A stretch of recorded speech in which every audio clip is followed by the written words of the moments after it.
प्रत्येक व्यक्ति अपने जीवन में कुछ लक्ष्यों को निर्धारित करता है जिससे वह अपनी योग्यता और अपनी प्रगति की परख करता है।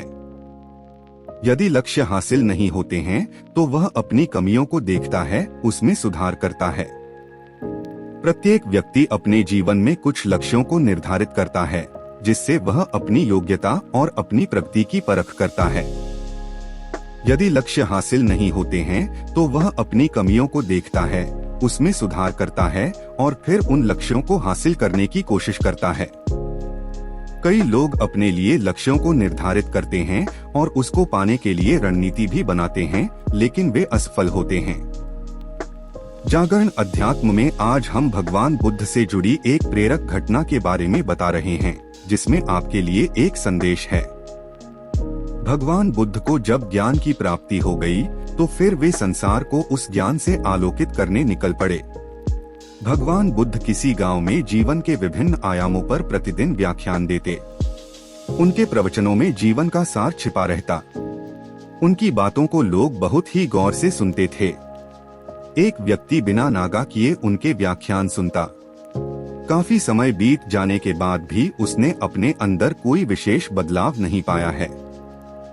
इससे परेशान होकर वह एक दिन बुद्ध के पास गया और बोला कि वह लंबे समय से एक अच्छा इंसान बनने के लिए उनके प्रवचनों को सुनता रहा है, लेकिन इससे उसे कोई विशेष लाभ नहीं हुआ।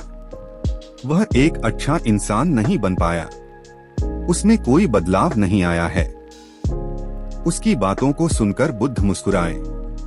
उन्होंने उसके सामने उसके गांव का नाम, वहां तक की दूरी, वह वहां कैसे जाता है आदि जैसे प्रश्नों की झड़ी लगा दी।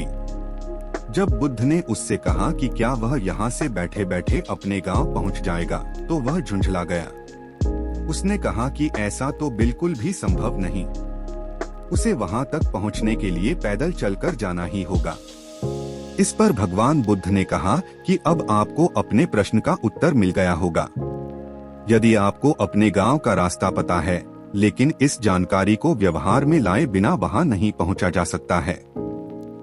उसी प्रकार यदि आपके पास ज्ञान है और आप इसको अपने जीवन में अमल में लाए बिना एक बढ़िया इंसान नहीं बन सकते। ज्ञान को अपने व्यवहार में लाना आवश्यक है। इसके लिए आपको दृढ़ निश्चय के साथ निरंतर प्रयास करना होगा। ज्ञान को व्यवहार में लाए बिना लक्ष्य की प्राप्ति नहीं की जा सकती है।